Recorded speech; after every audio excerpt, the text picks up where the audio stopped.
அம்மா என்ன பசி வந்துட்டோம்மா உங்களுக்கு சோர்ந்து போய் இருக்குதுங்க.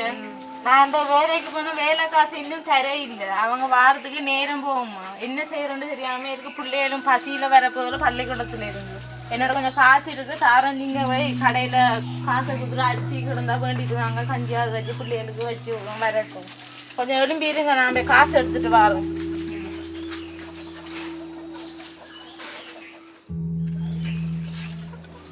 அம்மா இந்த இதுல என்னோட 50 ரூபா காசு தான் இருக்குது. கொண்டே கடையில கொடுத்துட்டு இந்த காசு பேக்ல கூட கடையில கொடுத்துட்டு அரிசியை கேட்டு பாருங்க. அப்படி தராட்டி சொல்லுங்க. நாளைக்கு தான் வேற காசு தருவாங்கலாம். தந்த பிறகு நான் உடனே கொண்டு வந்து தரலாம்னு சொல்லி இல்லைன்னு சொல்லிடாம ஒரு கொஞ்சம் அரிசியாவது வேண்டிடுறாங்க. பிள்ளைகள் போய் பசியில வர போகுது.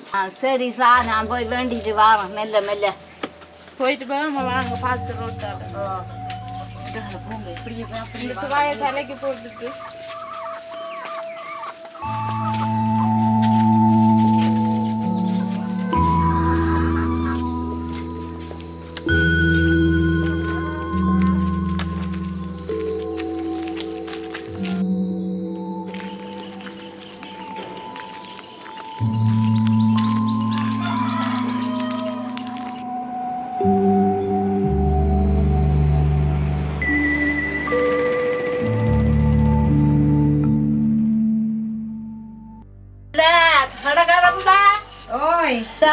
ஒரு 50 ரூபா தான் இருக்குது.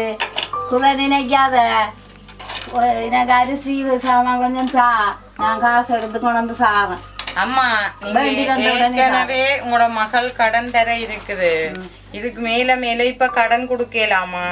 முதலாவது பிரச்சனை இப்ப 50 ரூபாய்க்கு உங்களுக்கு எங்கேயும் அரிசி தருவீனமோ? ஒருத்தருமே தராயினமா? உங்களுக்கு தார அளவுக்கு முதல்ல எங்கட கடையிலையும் இது இல்ல. நாங்க அந்த அளவுக்கு இன்னும் எடுத்து போடல. கொஞ்சம் கொஞ்சம் தான் எடுத்து வச்சிருக்கிறோம். நானாக வேலை காசு வேண்டி வந்தாலும் உனக்கு கொண்டாந்து நினைக்காதீங்க அம்மா. நீங்க மகள்கிட்ட போய் சொல்லுங்க இந்த காசை கொடுத்து இந்த இதுக்கு அரிசி தெரியலாது வேணுமெண்டா வேற எதுவும் தேவையண்டா பாத்துட்டு வாங்கோ, பார்த்து தாரேன். குறை நினைக்காதீங்க அம்மா. இப்ப சாமான எல்லாம் விலை கூட்டிட்டு தானே. எங்கிட்டையும் காசு இல்ல. கணக்க போட்டு எடுத்து இங்க பெரிய கடை இல்ல தானே. அப்ப நீங்க போயிட்டு கேட்டுட்டு வாங்க மகள்கிட்ட. அந்த பிள்ளை கடன் தராதான் பிள்ளை. நீ காசு கொண்டு நான் பார்த்து வேலைக்கார இந்த காசு வேண்டிக்கணும். அந்த பிள்ளைகள் பசியில வர போகுது. இந்த காசுக்கு ஒரு பிஸ்கெட் பையன்டாலும் போய் வேண்டி வரையா? என்னம்மா சொல்றீங்க? வந்து நீங்க ஒரு பிஸ்கெட் பேக்கெட் ஏதாவது வேண்டிட்டு வந்திருக்கலாம். புள்ளையில இல்லையா இப்ப வந்துடும். நீங்க தானே வேண்டிட்டு வந்திருக்கோம். போன நீங்க சும்மா பேசுது புள்ள. நீங்க இருக்கிற காசை கொண்டு கொடுத்துட்டு திருப்பி ஒரு பிஸ்கெட் பேக்கெட் ஏதாவது வேண்டிட்டு வாங்க. நான் தேத்தனியை வைக்கணும். அடுப்புல குட்டையில கொடுப்போம் அந்த கையோட. சரி சரி, போயிட்டு வா.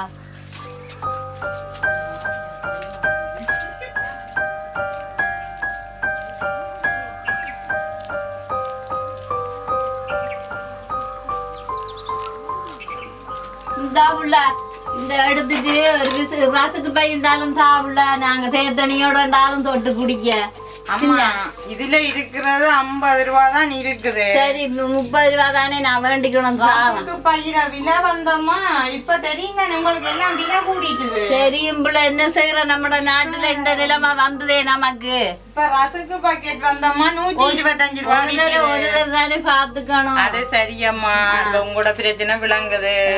ரசக்கு பாக்கெட் வந்து 125 ரூபா விக்குது. சரி இப்ப நான் உங்களுக்கு உங்களோட பாவத்தை பார்த்து இதுல ஒரு பிஸ்கெட் பாக்கெட் வேணுமெண்டா கொண்டு போறீங்களா? சரி நீங்க மிச்ச காசு தரத்தான் வேணுமா? 80 ரூபா பிஸ்கெட். இப்ப நீங்க முந்தி மாரி இது 25 ரூபாண்டா உங்களுக்கு 2 தந்துடலாம். இது இப்ப 80 ரூபா அம்மா. இந்தாங்க கொண்டு போய் கொடுங்க. மிச்ச காசை ஞாபகமா நாளைக்கு வண்டி கொண்டு வந்து தர வேண்டியதும் கூட பொறுப்பா. சரி சரி, போயிட்டு வாங்க. நன்றி.